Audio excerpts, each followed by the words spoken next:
The fight that made the UFC the most popular promotion in the world, without a doubt, was the showdown between Conor and Khabib. The reason this fight is so big is because it's two of the absolute best fighters in the world fighting in their prime when they should be fighting. Two of the best fighters in mixed martial arts with an open hatred between them settled all their differences inside the cage.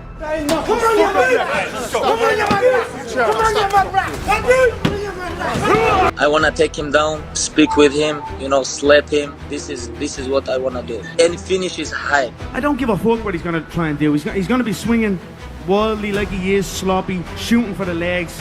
He's an amateur. He's a 20, would you believe he's 26-0? I've never met an unbeaten amateur. Tomorrow night, I'm gonna smash your boy, guys. I'm gonna smash your boy. He can say whatever he wants. When alcoholic, someone drunk guy talk, nobody cares about him. And when we go to the cage, we will see who's gonna talk. The aftermath of that fight divided the sport into before and after. I'd bet that half of you watching this video right now got into MMA because of that fight. It feels like we may never see such a monumental event again. Wait a second. I always looking for finish. I told you guys, I not just talk. Oh, fight week. Oh, my camp. Oh, media. I told. If it's my opponent give me small chance, I will close the night. The dominant champion crushing everyone in his path, spending years in the shadow of his legendary predecessor, waiting for his own moment to shine. Islam Makhachev, a legendary champion. Around in his life. I take him close to Khabib. I will submit him closer to Khabib. Me personally, I would ask him like, what's your favorite submission? Whatever, I don't know. Dark choke.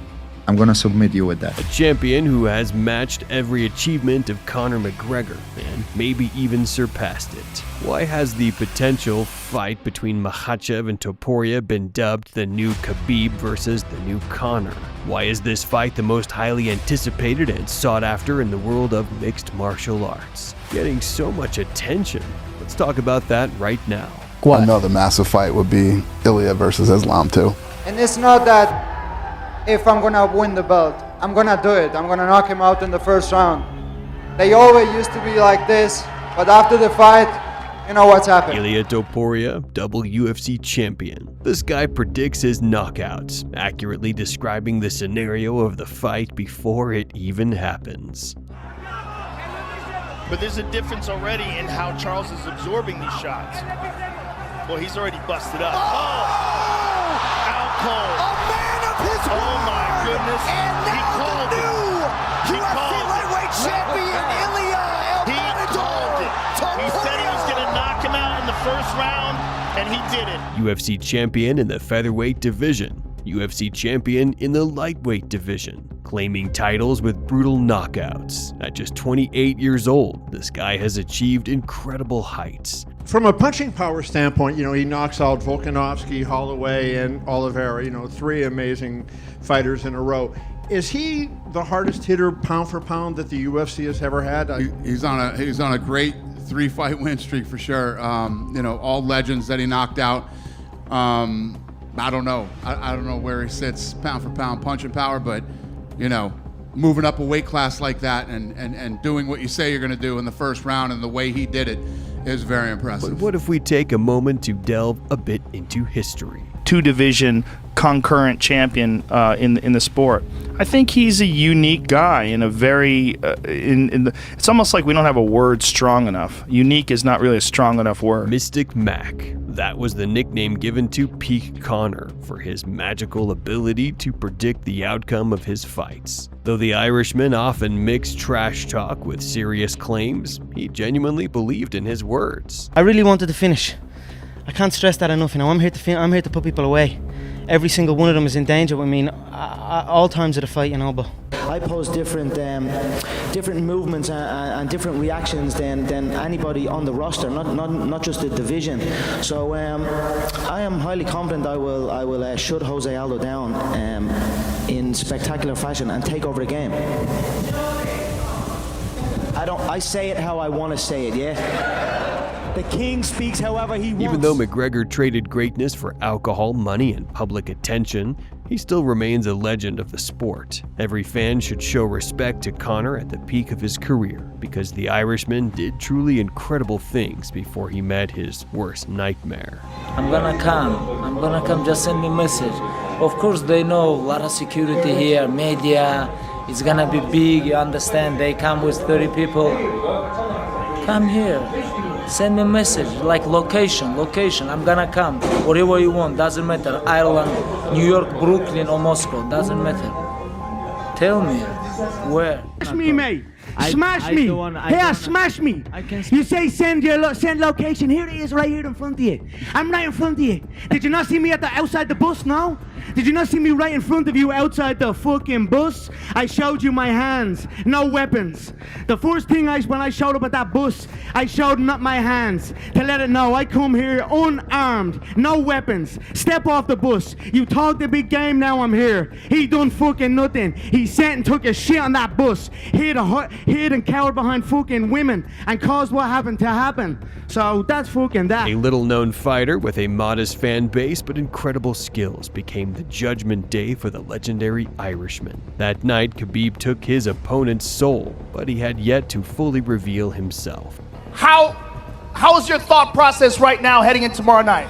First of all, I want to say Alhamdulillah. You know, Allah always have better plan than we have.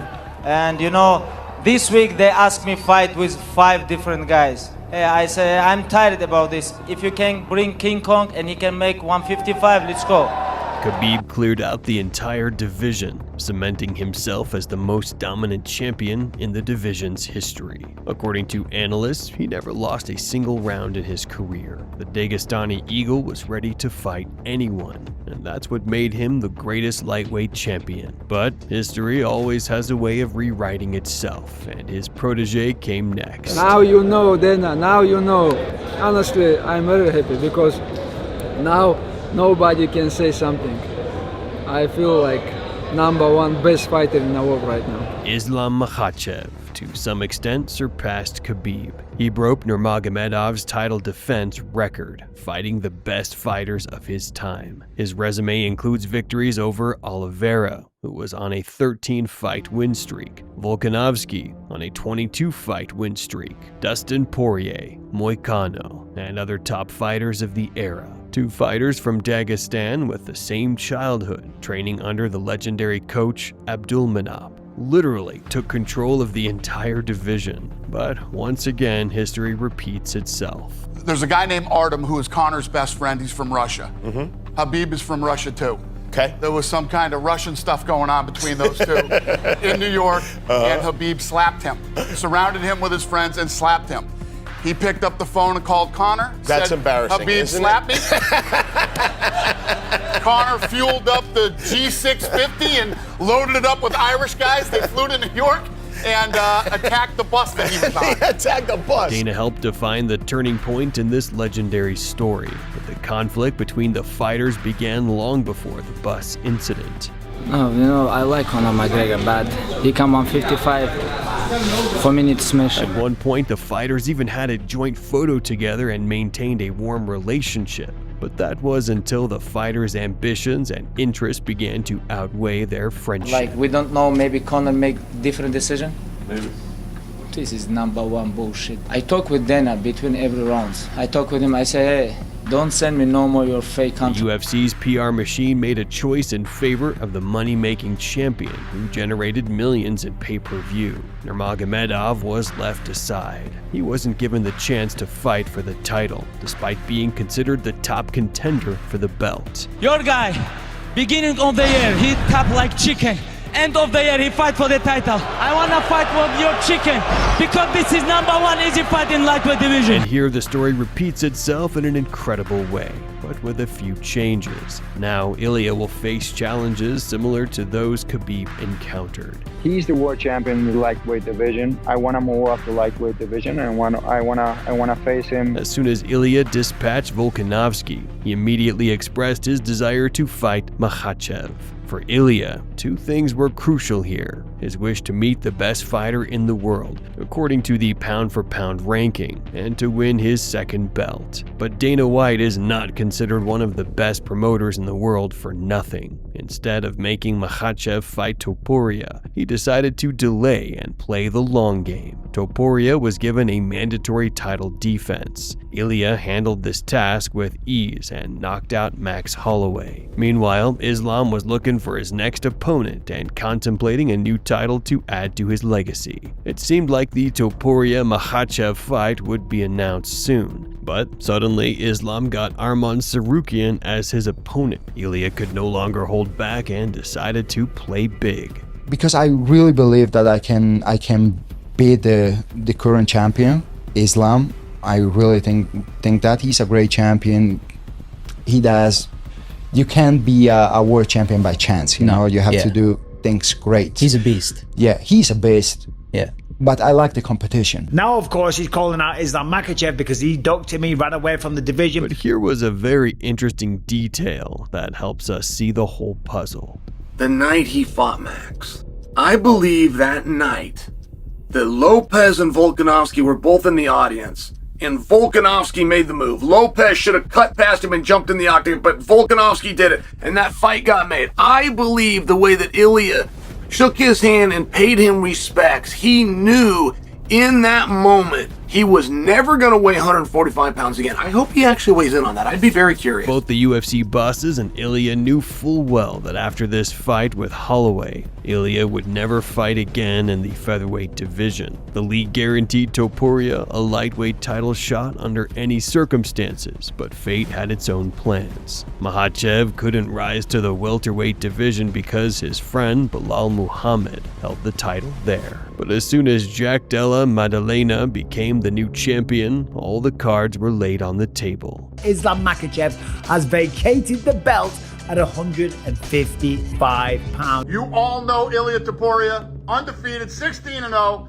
vacated his featherweight title. In which case, the vacated title will still be 50% Ilia Topuria, but his opponent will be Charles Oliveira. Makhachev began preparing for his long-awaited championship fight in the new weight class, while Topuria rewrote history for himself. But there's a difference already in how Charles is absorbing these shots. Well, he's already busted up. Oh! Out cold. A man of his word. Oh my goodness. I already said it, I represent a new generation of the mixed martial arts. This is the next level of the game. This is the next thing, and this is what I represent. And now the boss said what many fans had been waiting for a long time. Unbelievable. Welterweights now, it's like no one knows what Islam's gonna do. Middleweight is like crazy. Those three divisions are just like... It's another massive fight. What the fuck? What? Another massive fight would be Ilia versus Islam too. Later, Dana would state that if Makhachev takes the title from Jack, he would definitely meet Topuria. As you can see, history repeats itself, but this time it will be on a much larger scale in terms of the sport. Ilia is often compared to Conor, and it's easy to see why. They have a lot in common, both knocked out dominant, long-reigning featherweight champions, Aldo and Volkanovski, both sensationally claimed titles in a new weight class, decimating their opponents in the title fight. Both achieved remarkable feats while still in the early stages of their careers. But Ilia is not Conor McGregor. The guy Max had never been knocked down. Ilia knocks him out, but he doesn't pick up the belt. He beats the BMF champion, but he doesn't get the belt. And something about that where Ilia says, no, you know what? I want to collect hardware. Topuria will never betray his own greatness. He is not looking to trade his phenomenal career for money and fame. El Matador is incredibly disciplined, reserved, and motivated by extraordinary achievements in the sport. Having reached the heights he has no plans to stop or take a break. This is exactly what makes Topuria better than Conor. Yeah, I mean, be careful what you wish for, right? If you're Ilia, you got a lot of guys in your division, you still have to fight. And Ilia's getting to that point, right, where you're undefeated, you're getting a lot of hype, so now you're just starting to call out and, play that game of trying to be like the next McGregor. But you don't want to mess with Islam and them, because like they said, it's different there. On the other hand, we have Khabib and Islam. and this is one of those cases where the student has surpassed the teacher. While Islam is not undefeated, he has shown himself to be better than Khabib in his fights. Whereas Nurmagomedov was a top-level wrestler, winning fights through ground domination, Islam is an entirely different kettle of fish. He is well-rounded and represents a huge threat both on the ground and standing. Makhachev and Nurmagomedov are fighters of the same level, but different calibers. This is what makes the Topuria-Makhachev fight so monumental. Yeah, it's interesting because, he did exactly what he said he's going to do. He is an absolute complete fighter. Stand up is beautiful, ground, grappling, everything. This kid's a star. If he move up and he beat somebody like Charles Oliveira, of course. Yeah. And I think, you know what I think? Yeah. I think he can beat him. The last event, which will mark the point of no return, will be Makhachev's victory over Jack and the new title. Ilia will likely try to become the first fighter in history to hold 3 different weight class titles. And if Islam wins against Topuria, he will have enough evidence to call himself the greatest fighter in the history of mixed martial arts. What do you think? Is Islam Makhachev already the greatest fighter in MMA history, or does he need to beat Topuria to earn that title? Let us know what you think in the comments below. Thanks for watching and see you soon.